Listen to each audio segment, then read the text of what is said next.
कैसे हैं आप सब लोग। उम्मीद करती हूँ सब अच्छे होंगे और स्वस्थ होंगे। मैं Meena Rana ICT virtual class में आपका स्वागत करती हूँ। स्टूडेंट्स, हम पढ़ रहे हैं क्लास 8 के हिंदी के बसंत पाठ्य पुस्तिका भाग 3 का एक चैप्टर हम रिवाइज करेंगे, कबीर की साखियां। ठीक है, तो चलिए इस पाठ का पहले हम सार, जो आपका पास यहाँ पर ये साखियां हैं, इन साखियों का हम पहले सार जान लेते हैं। तो कबीरदास जी के द्वारा लिखे गए कुछ दोहों में से यहाँ पर कुछ साखियां हैं। इन दोहों में कबीर मानवीय प्रवृत्तियों को प्रस्तुत करते हैं कि मानव की कैसी प्रवृत्ति है।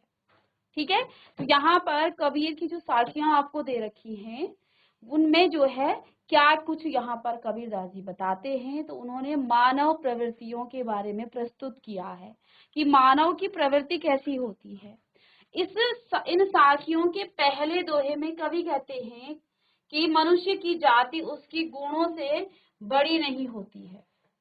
तो पहला जो साखी है उसमें कबीरदास जी कहते हैं कि मनुष्य की जो जाति है वो उसके गुणों से ज्यादा बड़ी नहीं हो सकती है। ठीक है, क्योंकि कई बार इससे पहले, अब तो ये चीजें बहुत कम हो गई हैं, लेकिन पहले जाति पूछा जाता था, चाहे उसमें गुण कुछ भी हो, गुण उसमें एक भी ना हो, लेकिन उसकी जाति को देख करके हम उसको जो है महान समझने लग जाते थे। लेकिन मनुष्य की जाति से वो महान नहीं होता है, बल्कि वो अपने गुणों से ही महान होता है। इसके बाद दूसरे पद में या दूसरे दोहे में उन्होंने क्या कहा है कि अपशब्द के बदले अपशब्द कहना कीचड़ में हाथ डालना जैसा है। ठीक है, यदि आपको कोई अपशब्द कह रहा है और आप उसके बदले उसको भी अपशब्द ही कह रहे हैं, तो ये ऐसा होता है जैसे आप यदि कीचड़ में हाथ डाल दें तो क्या होगा, कीचड़ पर कोई फर्क पड़ेगा नहीं, बल्कि आपका ही हाथ खराब हो जाएगा। ठीक है ना, तो कीचड़ में हाथ डालने के जैसा जो है वो हो जाता है। इसके बाद उन्होंने क्या कहा है, तीसरे दोहे में कवि ने अपने चंचल मन पर व्यंग किया है कि हम मनुष्यों का जो मन है वो चंचल है, उसी पर व्यंग करते हुए वो कहते हैं कि माला और जीव प्रभु के नाम जपते हैं, पर मन अपनी चंचलता का त्याग नहीं करता। यानी कि हम जो है माला के द्वारा और जीव के द्वारा तो प्रभु का स्मरण करते रहते हैं। आपने कई बार देखा होगा कि साधु लोग जो है माला को लेकर, और कई बड़े जो आपके बुजुर्ग हैं वो भी माला लेकर सुबह शाम बैठे रहते हैं, लेकिन हमारा जो मन है वो चंचल है, वो हमें जो है स्थिर नहीं रहने देता है।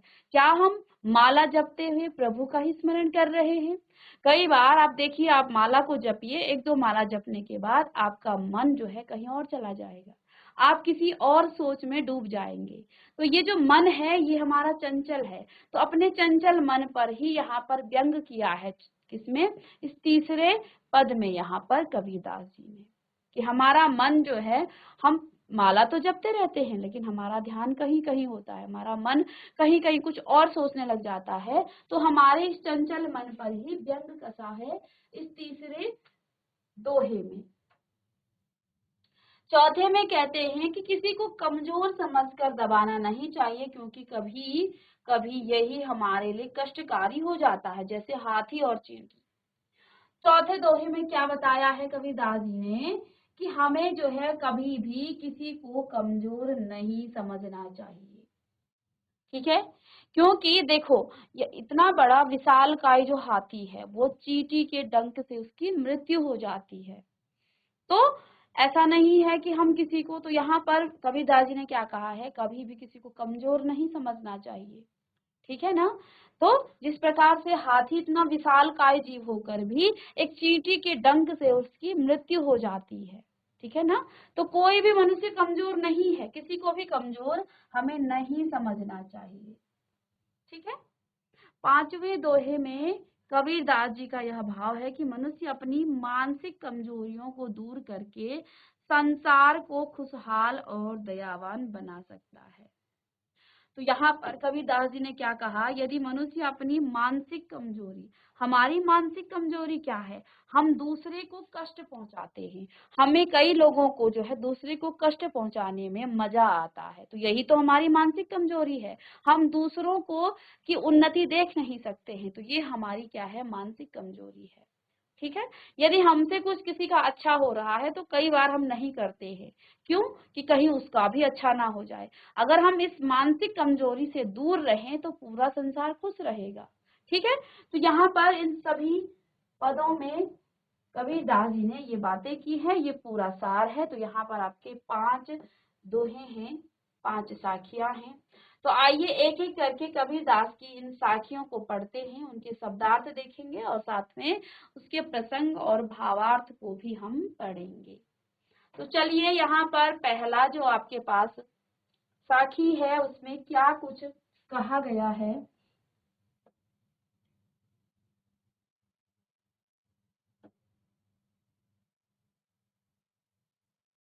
चलिए, आप लिखना चाहते हैं तो लिख सकते हैं, क्योंकि दो दो पंक्तियों की ये साखियां हैं। देखिए, पहली साखी में कबीरदास जी ने पहले दोहे में क्या कहा है? जाति न पूछो साधु की, पूछ लीजिए ज्ञान, मेल करो तलवार का, पड़ा रहने दो म्यान। ठीक है। तो चलिए इस साखी को लिखे। जाति न पूछो साधु की, पूछ लीजिए ज्ञान, मेल करो तलवार का, पड़ा रहने दो म्यान। चलिए जल्दी से इसे लिखे। तो यहाँ साधु का मतलब क्या है? साधु का मतलब साधु ही होता है। ठीक है, साधु या सज्जन लोग। ज्ञान जानकारी होती है, मेल यानी कि खरीदना, तलवार तरवार आपका तलवार हो जाती है, रहन यानी कि रहने दो, म्यान जिसमें तलवार रखी जाती है। तो ये जो तलवार है ना यहाँ पर, ये तलवार, इसको म्यान कहा जाता है, इसमें तलवार रखी जाती है। तो जाति ना पूछो साधु की, जाति ना पूछो साधु की, पूछ लीजिए ज्ञान, मेल करो तरवार की का, पड़ा रहने दो म्यान। तो ये म्यान है इस तलवार की। ठीक है। तो यहाँ पर कबीरदास जी इस दोहे में क्या कहते हैं कि आप किसी भी मनुष्य की जाति मत पूछिए। जाति न पूछो साधु की, किसी सज्जन पुरुष की जाति मत पूछिए, पूछ लीजिए ज्ञान, उसके ज्ञान को पूछ लीजिए। मेल करो तलवार का, पड़ा रहन दो म्यान। तो यहाँ पर मेल का मतलब क्या है? खरीदना। रहने दो किसको? म्यान क्या होता है? जिसमें तलवार रखी जाती है। ठीक है। तो आप जब तलवार खरीदने जाते हो तो आप उसके म्यान को नहीं देखते हो, बल्कि उसकी धार को देखते हो, उस तलवार की। कभी भी आप तलवार का मोल उसकी म्यान की, बाहर से उसका जो म्यान है, कबर है जिसमें तलवार रखी गई है, उसे देखा और आपने खरीद लिया, ऐसा करते हैं आप? ऐसा कभी भी नहीं होता है। आप पहले तलवार को उठाएंगे, उसकी धार को चेक करेंगे, उसकी धार को देखेंगे कि तलवार की धार कैसी है। तो यहाँ पर कबीरदास जी ने यही कहा है कि मेल करो तलवार की, यानी कि जब आप तलवार को खरीदने जाते हो तो आप उसकी म्यान को नहीं देखते हो जिसमें वो पड़ा रहता है, बल्कि तलवार की धार को देखते हो। उसी प्रकार किसी सज्जन व्यक्ति की जाति को मत पूछिए। जाति वैसे है जैसे तलवार का जो म्यान है जिसमें वो रखी जाती है। ठीक है। लेकिन मोल तो हम किसका करते हैं? उस तलवार की धार का। ठीक है। तो ऐसे ही मनुष्य की जाति नहीं पूछनी चाहिए, उसके ज्ञान को पूछ लीजिए, उसके नॉलेज को पूछिए कि वो कितना जानकार है। ठीक है।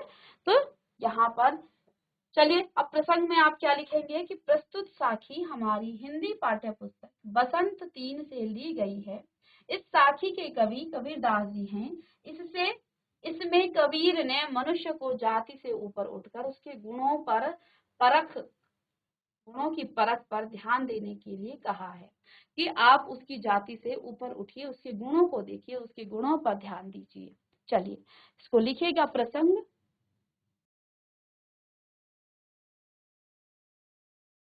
तो देखिए, शब्दार्थ में भी आप लिख लीजिएगा। साधु का मतलब साधु या सज्जन हो जाएगा, ज्ञान जानकारी हो जाएगी, मेल यानी कि खरीदना, तलवार तरवार यानी कि तलवार, रहन यानी रहने, म्यान होता है जिसमें तलवार रखी जाती है। ठीक है। तो चलिए, जाति न पूछो साधु की, पूछ लीजिए ज्ञान, मेल करो तलवार की का, मेल करो तरवार का, पड़ा रहने दो म्यान। तो मनुष्य को उसकी जाति से नहीं बल्कि उसके गुणों से उसकी परख करनी चाहिए। जिस प्रकार से आप तलवार को जब खरीदने जाते हैं तो उस समय आप तलवार के म्यान को न देख करके उसकी धार की आप परख करेंगे कि इसकी धार की परख कैसी है। ठीक है, तो तलवार की धार देखी जाती है ना कि उसके म्यान को। ऐसे ही मनुष्य की जाति को न देखें बल्कि उसके ज्ञान को देखिए, उसके ज्ञान से उसके गुणों, ज्ञान का मतलब ये नहीं है, उसके गुणों को देखिए। अब हर मनुष्य में कुछ ना कुछ गुण होते हैं। ऐसा नहीं है कि एक मनुष्य जो है किसी चीज में कम है तो वो किसी दूसरी चीज में अच्छा होता है ना। तो कुछ ना कुछ गुण हर मनुष्य में रहता ही है। हमें कभी भी किसी को कमजोर नहीं समझना चाहिए कि ठीक है, अब हो सकता है आपके क्लास के कुछ बच्चे जो है बहुत अच्छा पढ़ते हैं, ठीक है, और कुछ को जो है पढ़ने में दिक्कत होती है, लर्न करने में दिक्कत होती है, लेकिन हो सकता है उसकी हैंड राइटिंग बहुत अच्छी हो सकता है वो जो है जो आपके सृजनात्मक कार्य करता हो, है ना, अलग अलग एक्टिविटीज वो करता हो। तो ऐसा नहीं है कि वो एक चीज में कमजोर है तो सब चीज में वो कमजोर है।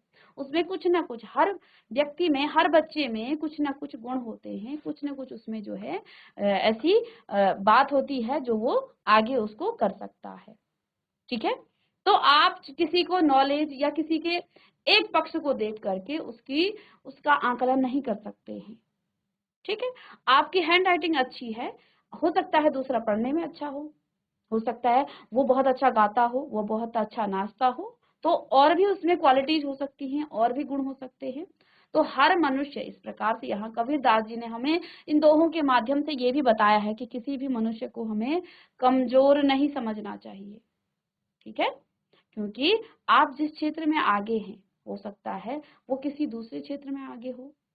आप बोलने में बहुत अच्छे हैं, दूसरा लिखने में बहुत अच्छा है। ठीक है, तीसरा आपका जो है गाने में अच्छा है, कोई आपका लर्न करने में अच्छा है, कोई भाषणबाजी बहुत अच्छा करता है। तो ये गुण किसी न किसी में जो है अलग अलग होते हैं। तो कभी भी किसी को जो है अपने गुणों से जो है उसकी तुलना मत करिए कि मैं इस चीज में अच्छा हूं तो दूसरे को भी इसी में अच्छा होना है। ठीक है, तो ऐसा जो है होता है। इसी प्रकार यहाँ जो है कबीरदास जी ने क्या कहा है कि आप मनुष्यों के की जो आकलन है उसको जो है उसके गुणों के माध्यम से, उसके गुणों के द्वारा उसका आकलन करें, उसके गुणों से ही उसकी परख करें। ऐसा ना है कि उसकी जाति को पूछी और जाति आपकी कुछ भी है तो अब उसकी जाति के आधार पर आप उसको जो है उसका आकलन कर दें। ठीक है, उस मनुष्य को जो है उसकी जाति के ही बेस पर उसको देखें। तो ये जो है यहाँ पर बताया है। व्याख्या में आप लिखेंगे, इसमें कबीरदास जी कहते हैं कि हमें सज्जन पुरुष से उसकी जाति नहीं पूछनी चाहिए, अभी तो उसका ज्ञान देखना चाहिए। अर्थात मनुष्य को उसकी जाति के आधार पर नहीं, उसके ज्ञान के आधार पर परखना चाहिए। क्योंकि जब हम तलवार खरीदने जाते हैं तो उसकी कीमत म्यान देखकर नहीं लगाते हैं, बल्कि उस तलवार की धार को देखकर ही उसकी कीमत लगाई जाती है। अब म्यान बहुत सुंदर बना दी और तलवार जो है अंदर से अच्छी नहीं है तो क्या आप उस तलवार को खरीदेंगे? नहीं खरीदेंगे। जाति बहुत उच्च है और कर्म ऐसे हैं, गुण ऐसे हैं, कुकर्म हैं और ऐसा गुण ऐसे हैं कि सब जो है परेशान है, सबको दुखी करने वाला हो, तो क्या वो उच्च जाति वाला मनुष्य सबको सबके लिए अच्छा है? वो गलत है। ठीक है ना, तो उसके हमें जो है उसके गुणों की परख करनी चाहिए। चलिए इसको भी नोट करें।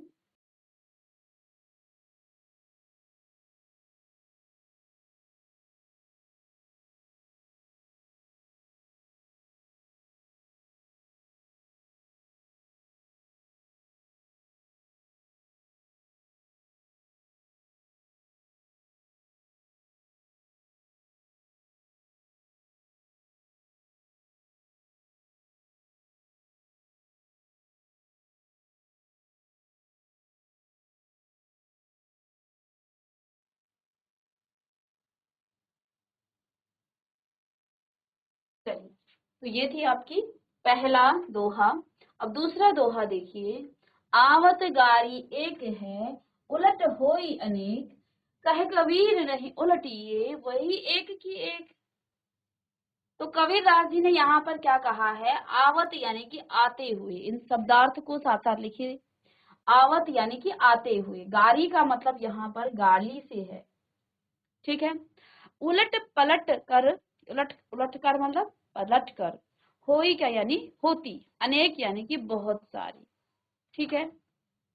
तो देखिए यहाँ कबीरदास जी ने क्या कहा है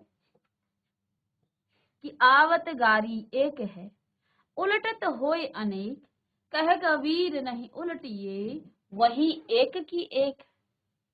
कबीरदास जी यहाँ पर क्या कहते हैं कि यद्यपि आपको कोई गाली देता है तो जिस समय वो गाली देता है वो एक गाली होती है। आपको किसी ने गाली दी और आप चुप रहे और आप एकदम से भड़क गए, चुप रहे, तो बात वहीं पर खत्म हो जाती है। लेकिन आप भड़क गए, आपने उसको फिर से बात कुछ बोल दिया, फिर वो देगा, फिर आप दोगे, और वो जो है एक क्या हो जाती है, अनेक हो जाती है। आवत गारी एक है, जब गाली एक बार आएगी तो वो एक रहेगी, लेकिन जैसे ही आप उलट करके उसमें जवाब देंगे, पलट करके जवाब देंगे उसको, तो वो एक की अनेक हो जाएगी। क्यों? आपने, उसने कुछ कहा, किसी दूसरे ने, आपने भी कहा, फिर आप कहेंगे तो वो कहेगा, फिर आप कहेंगे, और ये जो है कंटिन्यूसली ये सिस्टम आपका चलता रहेगा। ठीक है। और वो जो एक गाली थी उसकी अनेक हो जाएगी, और देखिए इससे आपके व्यवहार में भी फर्क पड़ेगा। ठीक है। वो उसके चरित्र पर भी और आपके चरित्र पर भी, क्योंकि जब आप किसी को गाली देंगे तो कोई तीसरा बंदा भी आपको देखेगा, कोई तीसरा व्यक्ति भी आपको देखेगा, और वो भी आप, उसकी नजरों में भी आप क्या हो जाएंगे, गिर जाएंगे। तो दो चीजें हो जाती हैं। तो देखिए यहाँ कबीरदास जी ने क्या कहा है कि आती हुई गाली एक है, लेकिन जब आप उसको पलट कर देते हैं, जवाब देते हैं, तो वो अनेक हो जाती है। अनेक कैसे हो जाती है? आपने बोला, उसने बोला, और ये सिस्टम चलता रहेगा, और ये आपका लंबा खिंच जाएगा। कह कबीर नहीं उलटिए। अब कबीरदास जी क्या कह रहे हैं कि आप उलटिए मत। कहे कबीर नहीं उलटिए, वही एक की एक। आपको किसी ने कहा कि कोई गाली दे दे और आप बिल्कुल चुप हो गए, तो वो जो है दोबारा आपको कोई कुछ नहीं कहेगा, क्योंकि उसने तो अपने मन की बात कह दी। तो आप यदि चुप हो जाएं तो वो जो है वहां एक की एक ही रहेगी। ठीक है। और यदि आपने पलट करके जवाब दिया तो वही गाली एक की अनेक बन जाएगी। ठीक है। और कभी कभी तो सिस्टम बहुत खराब भी हो जाता है। तो इसको जो है कबीरदास जी कहते हैं कि आप वहां पर उलटिए मत, आप उसको पलटिए मत, आप चुप रहिए, तो वो जो है गाली एक की एक रह जाएगी। अब आप किस प्रकार से लिखेंगे प्रसंग को? प्रसंग लिखेंगे आप, प्रस्तुत साखी हमारी हिंदी पाठ्य पुस्तिका बसंत भाग 3 से ली गई है। इस साखी के कवि आप जानते हैं कबीरदास जी हैं। और यहाँ पर कबीरदास जी ने क्या कहा है, इसमें कबीर ने अपशब्द सुनकर उस पर ध्यान न देने की बात कही है, कि यदि आपको कोई गाली, यानी अपशब्द, गाली कुछ भी हो सकती है, जो अपशब्द जो आपको बुरा लगता है वो गाली है, यदि आपने किसी से अपशब्द सुन भी लिया तो आपको चुप रहना चाहिए, आपको उसकी बात पर ध्यान नहीं देना चाहिए। तो इसमें जो है प्रसंग आप ये लिखेंगे। चलिए इसको नोट करें।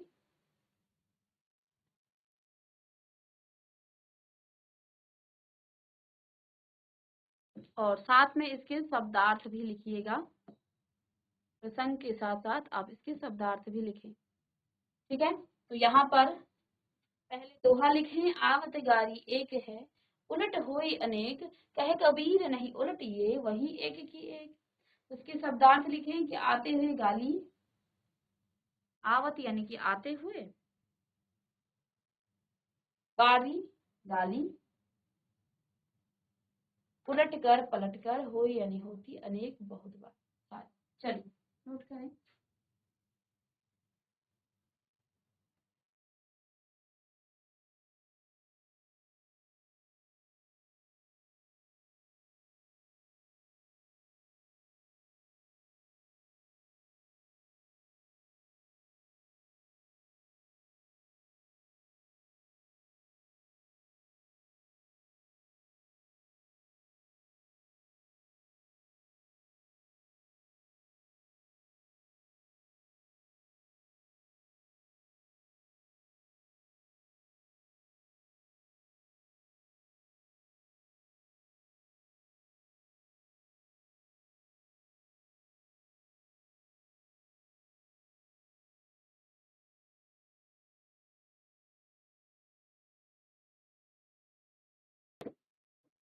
चलिए प्रसंग लिख लिया, तो अब इसकी व्याख्या क्या हो जाएगी। इसमें कबीरदास जी कहते हैं कि जब हमें कोई गाली देता है तो तब वह एक होती है, और पर जब आप पलट कर उसे भी देते हैं तो वह बढ़ते बढ़ते अनेक हो जाती है। इसलिए जब हम उसकी एक गाली पर ही ध्यान नहीं देंगे तो वह कहीं वही खत्म हो जाएगी, अर्थात वो एक की एक रह जाएगी। ठीक है ना? चलिए तो इसको आप नोट करिएगा कि आवत गारी एक है, उलटत उलटत कोई अनेक, कह कबीर नहीं उलटिए वही एक की एक। तो जब आप किसी कोई आपको गाली दे तो आप उसकी बात पर ध्यान न दें, आप उसको वहीं पर खत्म कर दें, और ये आप पर ही आप उसको खत्म करें या एक ही अनेक करें। ठीक है? तो आप यदि चुप रहें, आपने पलट करके जवाब नहीं दिया तो आप जो है वहीं पर वो बात खत्म हो जाएगी। लेकिन यदि आपने पलट कर जवाब दिया तो वो एक की अनेक हो जाएगी। ठीक है? आगे देखिए, नेक्स्ट जो दोहा है इसको आप पढ़ें कि माला तो कर में फिरे, जीभ फिरे मुख माहे, मनुआ तो दहु दिसी फिरे, यह तो सुमिरन नाहे।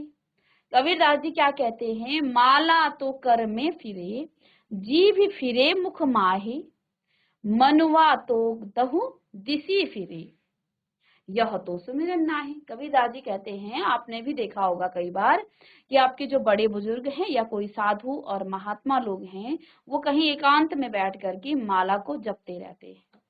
तो क्या कहते हैं? माला तो कर में फिरे, आपकी जो माला है वो तो हाथ में फिर रही है, जीभ फिरे मुख माहे, और आपकी जीभ जो है मुख के अंदर फिर रही है, मनवा तो दहु दिसी फिरे, जो आपका मन है वो तो 10 दिशाओं में घूमता रहता है, यह तो सुमिरन नाहि। यदि आप भगवान का स्मरण कर रहे हैं, प्रभु का स्मरण कर रहे हैं और उसमें आप माला जाप कर रहे हैं, माला हाथ में जप रहे हैं और मुख से आप भगवान का स्मरण कर रहे हैं, और जीभ मुख के अंदर आपकी जीभ जो है फिरती रहती है, यानी कि भगवान का स्मरण करती रहती है, लेकिन आपका मन जो है 10 दिशाओं में घूम रहा है।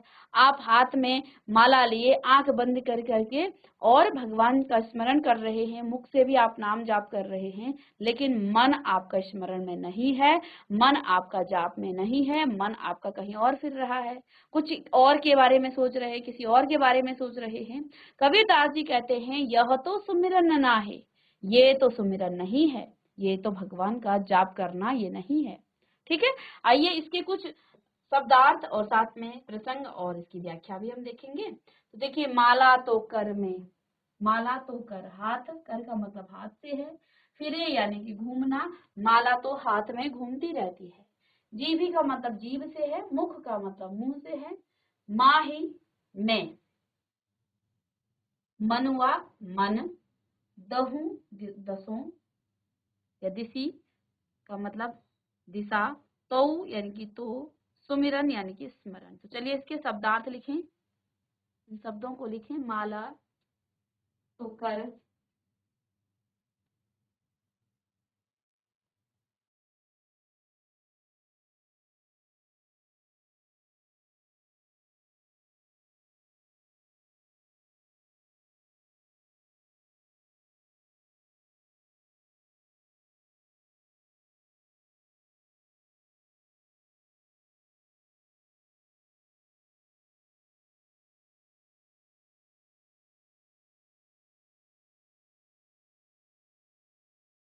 चलिए तो लिखिए यहाँ माला, कर का मतलब हाथ से है, फिरे घूमना, जीभी जीभ, मुख मुंह, माही में, मनुआ मन, दहु दसों, दिशि यानी कि दिशा, तो सुमिरन स्मरण। चलिए तो प्रसंग इसी प्रकार से आप लिखेंगे कि प्रस्तुत साखी हमारी पाठ्य पुस्तक बसंत, हिंदी पाठ्य पुस्तक बसंत भाग 3 से ली गई है, और इस साखी के कवि आपके कबीरदास जी है। इसमें कबीरदास जी प्रभु नाम स्मरण पर बल दे रहे हैं कि प्रभु का जो नाम स्मरण है तो जिस प्रकार से किया जाता है ये जो है सही नहीं है, कि आप माला भी जप रहे हैं, नाम स्मरण भी कर रहे हैं, लेकिन आपका मन 10 दिशाओं में घूम रहा है, तो ये स्मरण नहीं है। तो इसमें कबीरदास जी कहते हैं कि माला को हाथ में लेकर मनुष्य मन को घुमाता है, जीव मुख के अंदर घूमती रहती है, परंतु मनुष्य का जो चंचल मन है वो सभी दिशाओं में घूमता है और मानव मन गतिशील होता है जो बिना विचारे इधर उधर घूमता रहता है, परंतु ये भगवान का नाम क्यों नहीं लेता है। तो देखिए हमारा मन बड़ा चंचल है, उसको आप स्थिर नहीं कर सकते हैं। आप कहीं शांत बैठिए लेकिन आपका मन जो है वहां आपके साथ नहीं होगा, आप कुछ ना कुछ सोच रहे होंगे, आप उस स्थान पर ना हो करके कुछ ना कुछ आप विचार कर रहे होंगे। तो मन हमारा बड़ा चंचल है जो स्थिर नहीं होता है और ना ही ये प्रभु का स्मरण करते समय हमारा साथ देता है। ठीक है, चलिए नेक्स्ट है यहाँ पर दोहा। कबीर दास, इसकी व्याख्या लिख ले पहले।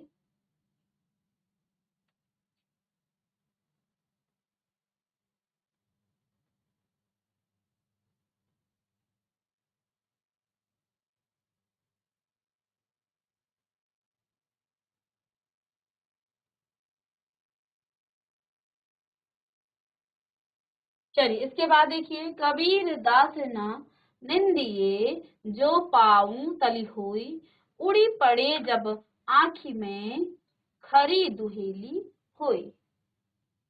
ठीक है, नेक्स्ट है आपका, कबीर दास ना निंदिए जो पाऊं तली हुई, उड़ी पड़े जब आँखी में खरी दुहेली हुई। चलिए अब यहाँ पर क्या कहा है कबीरदास जी ने, निंदिए यानी कि निंदा करना, पाँव यानी कि पाँव, तली यानी नीचे, आँखी यानी कि आँख, खरी यानी कठिन, दुहेली दुख देने वाली, दुहेली दुख देने वाली। तो इन शब्दार्थ को लिखें। यहाँ पहला, निंदिए निंदा करना, पाँव यानी कि पाँव, तली नीचे हो जाएगा, आँखी आँख, खरी कठिन, दुहेली दुख देने वाली।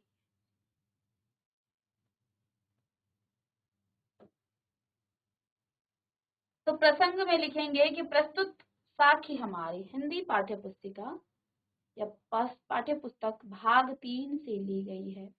इस साखी के कवि कबीरदास जी हैं। इसमें कबीरदास जी छोटे को कमजोर समझकर उसे दबाने वाले को चेतावनी दे रहे हैं। क्या कहा है कबीर ने, कबीर इसमें कबीरदास जी कहते हैं कि हमें कभी घास को छोटा समझकर उसे दबाना नहीं चाहिए। घास का मतलब हम जो हमसे कम जो हमसे कम यानी कि जिनकी स्थिति जो है अच्छी नहीं है हमसे, तो हम अक्सर उनको कम समझने लग जाते हैं, उनको जो है तुच्छ समझते हैं और उनको दबाने की कोशिश करते हैं। जैसे कि यहाँ कबीरदास जी ने घास का उदाहरण दिया है कि घास के तिनके को आपको कम नहीं समझना चाहिए और उसको दबाना नहीं चाहिए। ठीक है, क्योंकि घास का यदि एक तिनका आपकी आंख में गिर जाए तो वही आपको बहुत दुख देगा। अर्थात हमें छोटा समझकर किसी पर अत्याचार नहीं करना चाहिए। तो यहाँ बोलने का तात्पर्य ये है कि आप कभी भी किसी को छोटा समझकर उसको दबाइए मत। ठीक है, क्योंकि अगर हम घास के छोटे से तिनके को तुच्छ समझकर, छोटा समझकर उसको दबाएंगे तो जिस दिन वो तिनका आपकी आंख में चला गया तो आपको बहुत दुख होगा। ठीक है ना, आप उसको सहन भी नहीं कर पाओगे। तो यहाँ कबीरदास जी का यही तात्पर्य है, यही भाव है बोलने का। तो चलिए इसे भी नोट करें।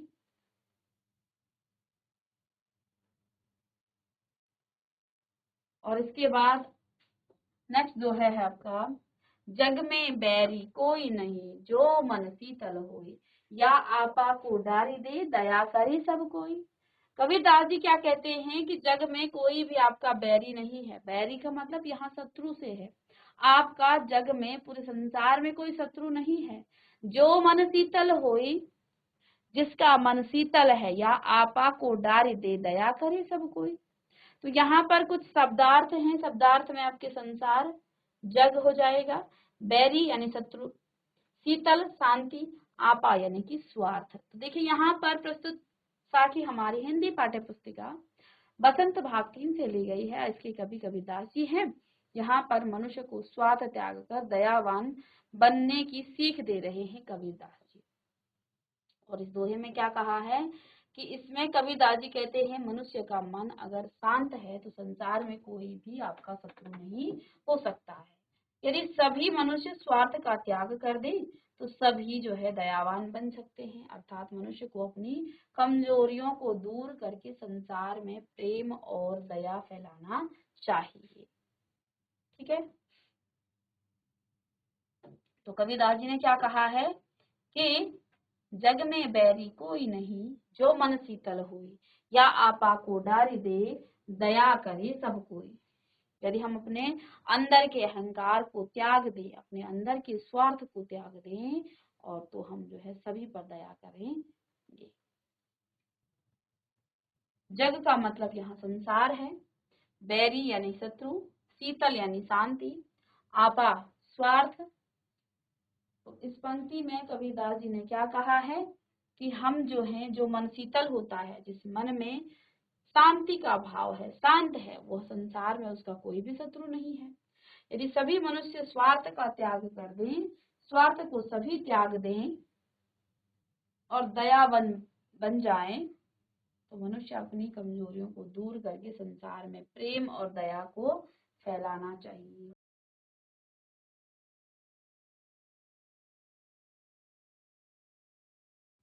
तो इस प्रकार से ये आपके कबीरदास की कुछ साखियां हैं। इसके प्रश्न उत्तर हम नेक्स्ट क्लास में लेके आएंगे। तो मिलते हैं नेक्स्ट लेक्चर में, तब तक के लिए thank you and have a nice day.